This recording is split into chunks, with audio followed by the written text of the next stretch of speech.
all of those games, no goals at all in the second half. We could have predicted that one, but nobody could have predicted 5-2 at half-time. No. That first half, the majority of that first half performance, how impressive was that from Arsenal? It's very impressive, and when you consider we're dealing with a time now and the results where, even though it's a London derby, West Ham are not in great form, they can't afford to lose any games now. And so, you know, to go and play in that manner, you know, I mean, it's a bit worrying when it was 4-0 and then they scored 2. I started to get Newcastle vibes, but it was more a case of, no, this team won't do that. And obviously, they're scoring the 5th. But, like, what was impressive is the way that they're blocking out the noise about them being the main challengers, because I think that now Chelsea are amongst that as well. The main thing Arsenal have to do is stay in the lane and win their games. Because, you know, the way Liverpool are going, like we said, they look imperious at the minute. So that was a great result in that. From that point of view, they just have to win the games. Yeah, there's no room for error now for Arsenal. But they look like they're just in great form. It's coincided, obviously, with the return of Martin Odegaard. Yeah.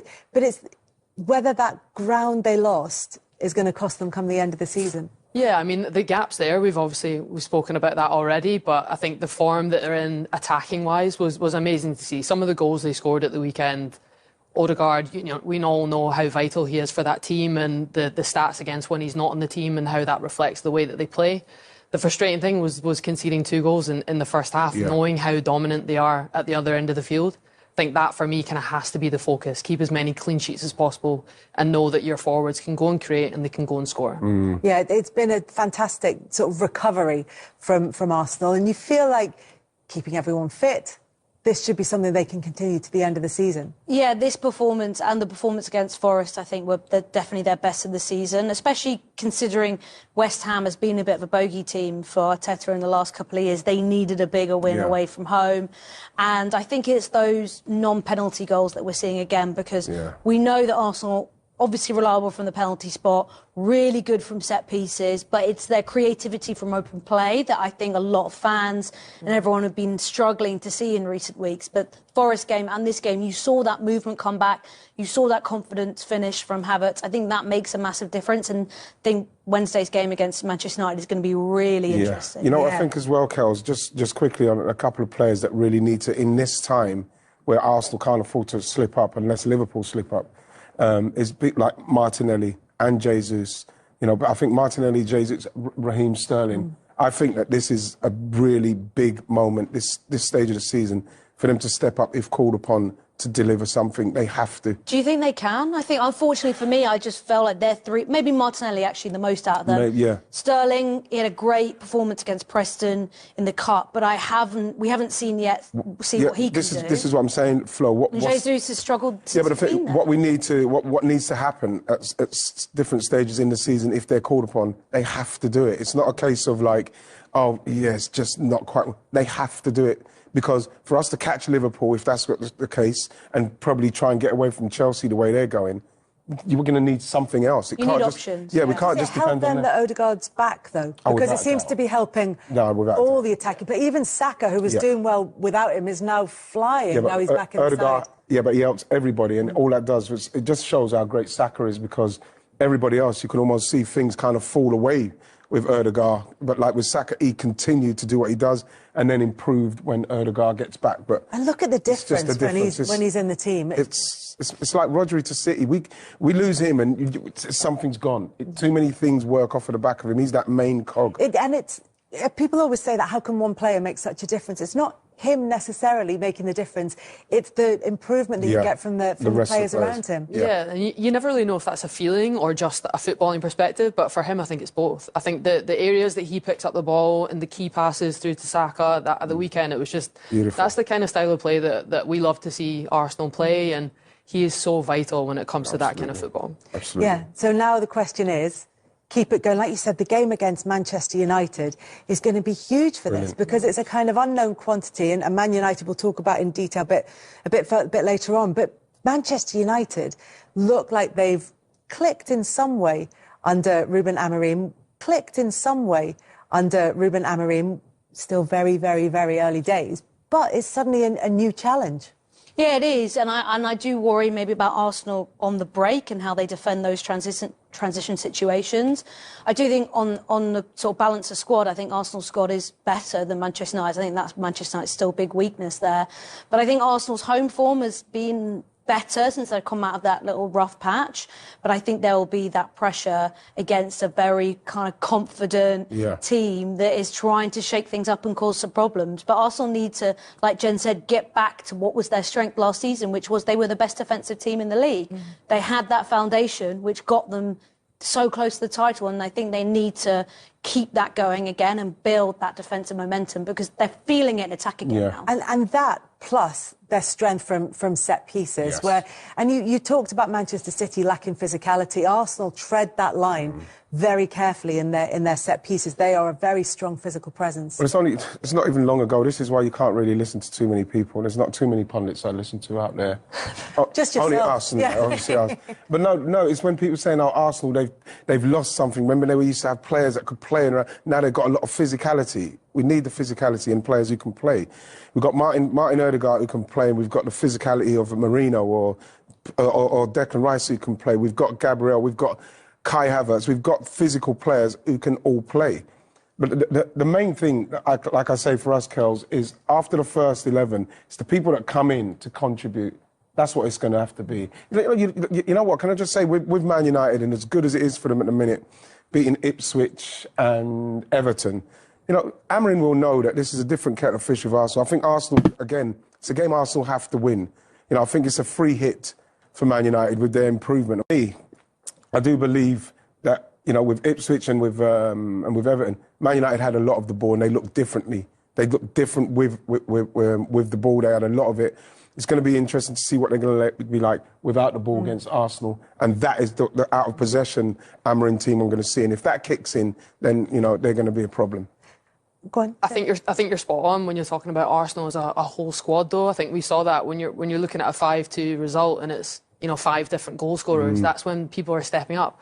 Whether it's a set piece or not, for me, doesn't matter. You have to be scoring from all areas of how to play football, right? Physicality, style of play, everything. And you're spot on. I think to win a Premier League, whether injuries happen, players have to step up in the right moments, and that's maybe what Arsenal have lacked in previous years. Players haven't stepped up when it's become crunch time. If that happens this year, of course they can catch up. How do you think they'll cope with being the hunters again this season, chasing down that 9-point gap? Well, it's unfortunate because, like, I know when we had those mishaps at the start of the season, I did feel very low because I know how tough I thought that we'd have been chasing City, but obviously it's not. It's Liverpool. Is that better? No, not really, because Liverpool now to do it. The thing is that what you realise, being an Arsenal fan at the moment, is that when you're chasing them, you just feel like any loss is losing massive ground. And that's what I felt was happening. And I'm quite pleased we arrested that in respect of losing the ground. But now we've got to try and catch them up. Brilliant to see us scoring the goals like that. But again, I'd rather us just continue to beat these teams and just to keep the pressure on Liverpool. I think that's a better position to be in, though, because I think the problem with the expectation of the fans and the players is that when you do drop points in that position, when you're chasing City, every single points drop is the most deflated moment of the season. And the season's over, we've lost the title, which is what we already saw earlier in the season in the kind of conversations around the club. Whereas now it actually feels like when you're the chasing team, I think the only way is up. You know, I think whatever happens, you're only ever going to be chasing, and I think that might be a better dynamic for Arsenal to because what happens is that if they do slip up on you, and you get closer, Kels. Like I remember when we was chasing United in '98. Any little point, it just fuels you even more, and then it gives them a little bit more pressure, and then you know what I mean? It was brilliant. But so hopefully they can do that this year. The way that Arsenal play, it looks like they're very much on the front foot, and they're certainly not being like I was halfway between hampered and hindered is what I was going by any pressure. I don't know which one. Christmas hampered by any pressure. Look, we're absolutely level on points with Arsenal on every single metric, and below them only on alphabetical order. Score. Yeah, because like now, what we've seen, especially against Ipswich and Everton, is that with the possession they've had and using it well, they seem a little bit more compact. Obviously, Ahmad is he's been fantastic. He's really benefited from Amurim coming in and seeing what he's capable of doing. Xerxes the same, look like different players. And we've seen what Man United are capable of because they've got players, quality players that with time and with space and with structure will hurt you. Yeah. Definitely. And these are the attacking players we knew Manchester United had, but weren't seeing that kind of that ruthless attacking play from. I know, I always find it so interesting when the squad doesn't change, right? But the manager does, and how much can change just from that. But the way that he's put confidence into his players, even seeing Rashford at that set piece, just having the trust in a player that to be on the edge of the box and put it in the bottom corner. Okay, there was the deflection, but I'm happy to see him scoring goals. I think we've always known he's had the quality, but been out of form for a while now. So to see him get a couple of goals and make that big of an impact for United, I think, under a new manager was great. I mean, you're always going to get a little bit under a new manager, particularly when it's as flat as it was under Ten Hag at the end of his time there. But there are changes that are being made under Amurim that feel longer term than just this. You know, he's gone to this back three, focusing on the wing backs. We get the best out of Ahmad in that way. They push so high, so you've almost got these extra wingers. And I think Press is instantly, coordinated flow. Exactly, and also they're moving the ball faster. Yeah. Even in the moments where they didn't score yesterday, because they had these transition moments, they were just moving the ball so much faster. There was so much about Ten Hag that was so slow and like laborious, watching that team, thinking, God, just move the ball faster. Whereas I think under Amurim we're seeing that quick play in and around the box. The players feel more confident as well. The tempo is higher, and I think you just get so much more out of your team. And this is only the beginning for them. I think there's still adjustments they need to make sure defensively they're solid. Because I still think when I look at this squad, I still think that's a top 6 squad, not a top 4 squad.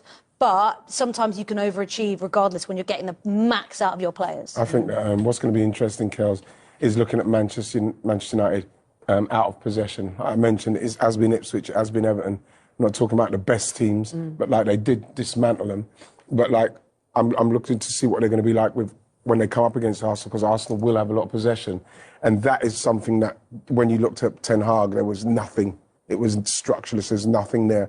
So I know that will probably change, and that is what I'm interested to see from Amorim's team now. It's the pressing that Flo mentioned, isn't it? Because was it Gary Neville who said Manchester United are a pressing team who don't know how to press? Yes. And suddenly they look coordinated. They're all working together, and that has to be the instructions of the new coach. Yeah, absolutely, and it comes from training. That's practice. That's setting your players up in a right starting point in order to press. And I think that comes from when you have the ball, are you in a position that when we lose it, we can counter press, get the ball back as quickly as possible.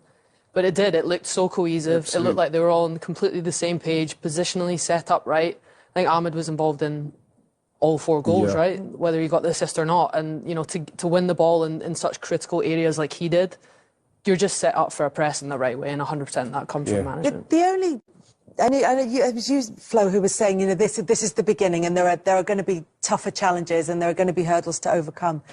The only thing was that Everton had so much of the game early on in that, and what we've seen from Manchester United is if Everton had scored there is the potential for them to crumble.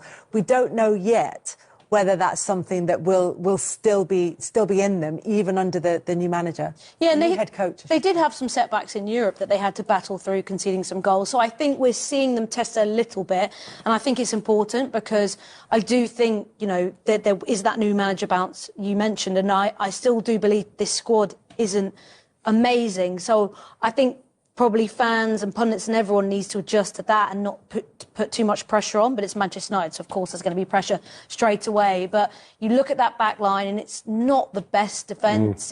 I think Onana's done, you know, pretty well. He's a great shot stopper. But it's how they build that defensively, which is going to be the foundation, which allows them more freedom going forward. So I still worry about that. And I think, like Ian said, our game, because it's that first challenge for Amorim, saying, OK, how are you going to manage this game? Out of possession, a lot of chances coming your way, because there were moments in that Everton game where if Beto had got a better angle, a better shot, they could have been in real trouble, but they navigated it and they won the game, and that's the most important thing. The thing is as well, Kels, when you listen to Amorim at the start, when he watched his team, and I think it was Ipswich, wasn't it? Yeah. And he was saying, I can see that my players are thinking too much. And so, like Jen rightly said, it's the training ground. He's probably doing a lot of work on the training ground. And when it starts to come as second nature, if Garnacho goes and I've got to come across here, then he comes here, then we get tired. It just comes as second nature, and then you just do it with confidence. They're still going through that stage. And this is why, like I say, I'm really looking forward to seeing them out of possession. And I wonder if, you know, as Flo says, if he doesn't have the most confidence in his defence. That's maybe part of the reason that they're so on the front foot. Because he's like, well, we're just going to have to get forward. Just keep the ball away from the defenders. Yeah, I mean, and you said it yourself, Kat, they were struggling for goals at the start of the season. So I think they can take a lot of confidence, though. Now they're finding form in front of goal and actually being creative. And like you were saying as well, that, you know, it comes from the training field, simplifying the game. How do I put these players in the best position possible to go and create, to go and score goals, give them confidence? And full spot on. Look, defensively, are they tight-knit? Are they really, you know, a Premier League winning team? A lot of people might doubt that, but they're scoring goals. They're finding some form, and the Arsenal match. Like you said, Flo, they're getting the ball to their quality players quicker.